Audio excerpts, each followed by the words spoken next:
When you think about Thor, Ragnarok, the first things that come to mind are probably Chris Hemsworth's refreshing take on the title character, Taika Waititi's bombastic vision, or the film's tonal shift away from Thor's first two more melodramatic outings. A thought that probably never enters the mind is that the film has too many villains. With its sprawling roster of antagonists, though, Ragnarok could have easily fallen victim to the too many villains criticism that plagues so many superhero films, especially super sequels. But even with Loki, Tom Hiddleston, Hela, Kate Blanchett, Scourge, Karl Urban, the Grandmaster, Jeff Goldblum, Topaz, Rachel House, and Surtur, Clancy Brown, all featured, the film never feels overstuffed with antagonists. By giving each villain purposeful motivation and by allowing them narrative distance from each other within the film, Thor, Ragnarok demonstrates how a superhero film can feature numerous villains without ever feeling like there are too many.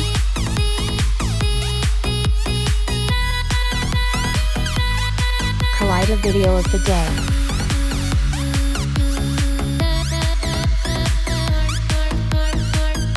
Ragnarok primarily accomplishes this feat by imbuing each villainous character with motivation that is not solely dependent on Thor's presence. Like all villains, overcoming the hero is certainly part of their narrative purpose, but defeating Thor is an obstacle to their goals rather than the goal itself.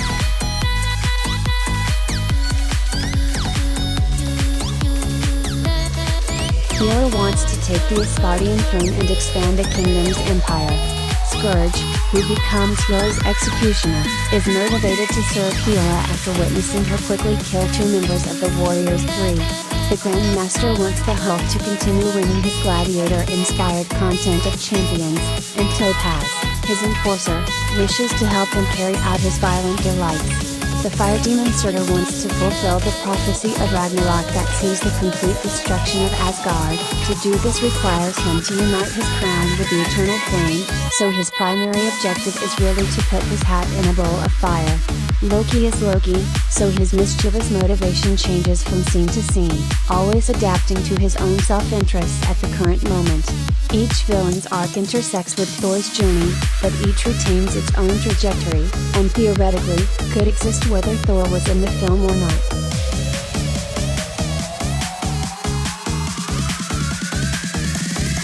Crucially, no single villainous objective boils down to a have to defeat Thor. This provides the villains two allowances. First, not being motivationally tied to Thor allows the antagonist to exist outside a classic good versus evil binary.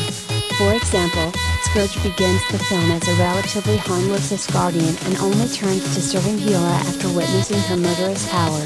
His motivation is thus survival-based and is more complex than simply being a bad guy. This also makes it far more plausible than Loki, in typical Loki fashion, changes sides multiple times during the movie. Second, in a film that represents just one story in a much grander universe, placing each antagonist on their own course allows for future growth and development in other MCU stories.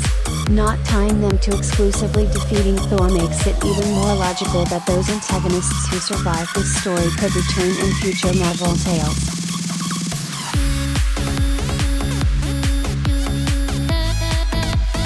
Additionally, giving each antagonist their own arc allows the film to create narrative distance between them, which allows them to each make more of an impact. At no point does it feel like the film is force-fitting all these villains together for the sheer impact value of seeing them all together on screen at one time. Much of Hela and Scourge's storyline takes place on Asgard without the other villains being present at all, or even Thor, for that matter.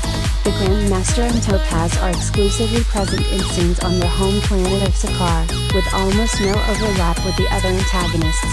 The two Sakaar-based characters even get to interact in a scene where no other characters appear, which speaks to their individual significance in the narrative. Surtur appears only as a cinematic bookend that opens and closes the events of the film. Loki, of course, is the exception here, but Loki is characterized by his ever-shifting allegiances, so it seems only logical he is not constructed with the same distance. Providing narrative distance between the characters allows them to exist on their own terms and helps to stave off any feelings of overcrowdedness in any given scene. Allowing the various villains room to breathe helps them each leave their own lasting impression.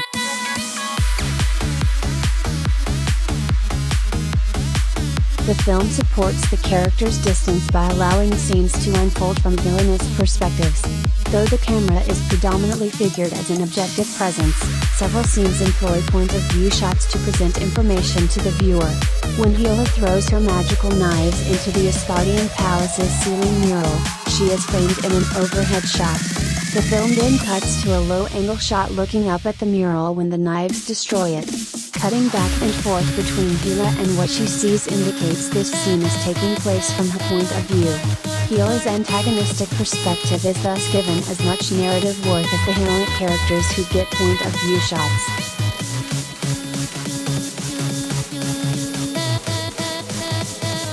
Not forcing all the villains into a final climactic battle at the end of the film also helps avoid any sense of enemy overload. The Grandmaster and Topaz are fittingly absent from the final action scene. Once Thor and company leaves the car, those antagonists are left behind with the planet. Surtur also only appears in the last minutes of the battle when Thor realizes only the fulfilling of the Ragnarok prophecy can defeat Hela. The other villains present in the final battle are thus each given their space to complete their narrative arcs without either distracting from one another's or repeating similar conclusions. The selective inclusion of certain villains in the climactic battle also helps to avoid the feeling that all the villains were only included in the film to get to this final point.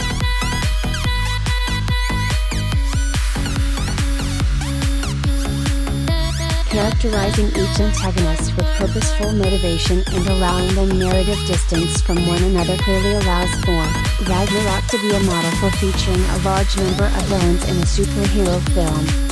This is especially significant when considering that most superhero movies criticized for featuring too many villains are often third entries in a given series, like Ragnarok is.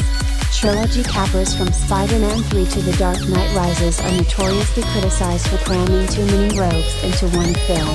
Even other entries in the MCU, the golden benchmark for bringing comics to the screen, sometimes falls victim to the too many villains pitfall. How many of the extremist villains can you name from Iron Man 3?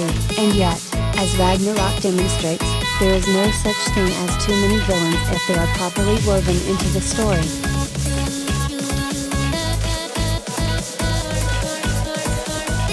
Check out more mighty stories about Thor, Love and Thunder.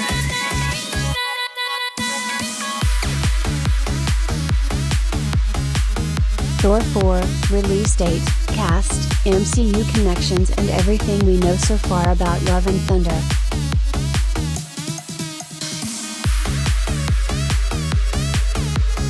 Thor recap, from Ragnarok leading up to Love and Thunder.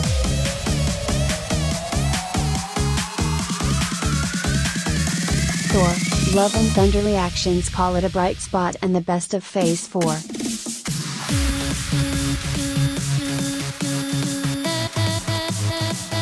Chris Hemsworth and Taika Waititi reveal Thor, Love and Thunder's 4-hour cut was batch too crazy.